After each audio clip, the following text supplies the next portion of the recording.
Bienvenidos a todos. El tablero geopolítico de América Latina acaba de recibir un movimiento que tiene en vilo a la comunidad internacional. Estamos hablando de una decisión que, dependiendo de cómo se interprete, podría ser la antesala de un conflicto o la jugada maestra de un régimen acorralado. Hoy profundizamos en una noticia de última hora que ya está sacudiendo los cimientos de la región. Nicolás Maduro ha firmado un decreto de conmoción externa, una figura constitucional extrema ante lo que él denomina como amenazas inminentes por parte de Estados Unidos. Pero, ¿qué significa esto en la práctica? ¿Está Venezuela realmente al borde de una invasión? ¿O estamos ante un teatro político cuidadosamente orquestado para consolidar el poder interno y desviar la atención de la catastrófica crisis humanitaria? En este video no solo les daremos la noticia, vamos a desmenuzarla. Analizaremos el contexto histórico, los poderes que otorga este decreto, las motivaciones ocultas, las consecuencias para el sufrido pueblo venezolano y, lo más importante, los posibles escenarios de futuro que se abren a partir de este momento. Así que acompáñenme, porque para entender el presente hay que descifrar las piezas del pasado. En un acto cargado de simbolismo, la vicepresidenta ejecutiva de Venezuela, Delcy Rodríguez, se presentó ante el cuerpo diplomático acreditado en Caracas. El mensaje era claro, directo y destinado a tener un eco global. Ella anunció, con palabras cuidadosamente elegidas, que el presidente Nicolás Maduro había firmado un decreto que activa el estado de conmoción externa, una figura constitucional extrema ante lo que él denomina como amenazas inminentes por parte de Estados Unidos. Pero, ¿qué significa esto en la práctica? ¿Está Venezuela realmente al borde de una invasión? ¿O estamos ante un teatro político cuidadosamente orquestado para consolidar el poder interno y desviar la atención de la catastrófica crisis humanitaria? En este video no solo les daremos la noticia, vamos a desmenuzarla. Analizaremos el contexto histórico, los poderes que otorga este decreto, las motivaciones ocultas, las consecuencias para el sufrido pueblo venezolano y, lo más importante, los posibles escenarios de futuro que se abren a partir de este momento. Así que acompáñenme, porque para entender el presente hay que descifrar las piezas del pasado. En un acto cargado de simbolismo, la vicepresidenta ejecutiva de Venezuela, Delcy Rodríguez, se presentó ante el cuerpo diplomático acreditado en Caracas. El mensaje era claro, directo y destinado a tener un eco global. Ella anunció, con palabras cuidadosamente elegidas, que el presidente Nicolás Maduro había firmado un decreto que activa el estado de conmoción externa. Según sus propias palabras, esta medida es una respuesta defensiva y legítima ante las operaciones militares y las amenazas constantes provenientes de Estados Unidos. El detonante inmediato, el contexto que esgrimen desde el Palacio de Miraflores, es el masivo despliegue naval y aéreo que Estados Unidos ha establecido en aguas del Mar Caribe Oriental, cerca de las costas venezolanas. Washington, por boca del presidente Donald Trump y del secretario de Defensa, justifica esta movilización como la mayor operación antidrogas de la historia en el hemisferio occidental. Apuntan directamente al gobierno de Maduro y a altos funcionarios, acusándolos de ser narcoterroristas y de tener vínculos directos con carteles de la droga, permitiendo el tráfico de cocaína hacia suelo estadounidense. Pero desde Caracas, la narrativa es diametralmente opuesta. Para el chavismo, esta no es una operación antidrogas, es un bloqueo naval, un cerco militar diseñado con un único y claro objetivo: provocar un cambio de régimen por la fuerza, una invasión directa o, en su defecto, una asfixia militar que justifique una intervención posterior. Y es en este caldo de cultivo de miedo, desconfianza y acusaciones mutuas donde Maduro decide jugar su carta más fuerte, el decreto de conmoción externa. Ahora bien, para el ciudadano de a pie, este término puede sonar a ley marcial o a un preludio de guerra, y no anda del todo desencaminado, pero veamos los detalles. El estado de conmoción externa no es una invención de Maduro.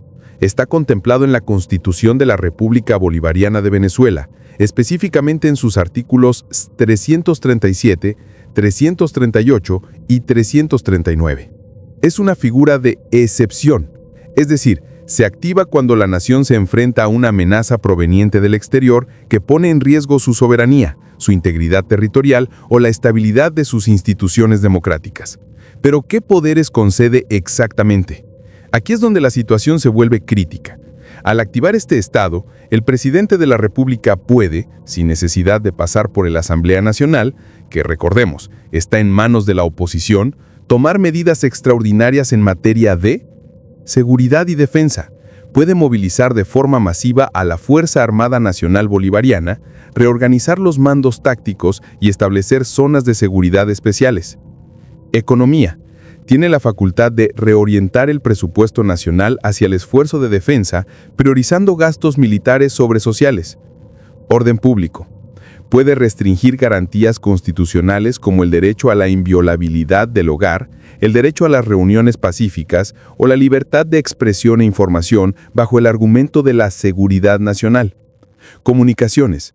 Le otorga potestad para intervenir o establecer una censura previa sobre los medios de comunicación, controlando así la narrativa que llega a la población. En esencia es una herramienta que centraliza el poder en el Ejecutivo de una manera sin precedentes, suspendiendo de facto el equilibrio de poderes. Es un estado de alarma máxima que, en teoría, debería ser proporcional y temporal, pero la historia nos ha enseñado que los poderes excepcionales, una vez concedidos, son muy difíciles de revocar. Y aquí es donde debemos hacer una pausa y preguntarnos: ¿es la amenaza estadounidense la única razón detrás de este decreto?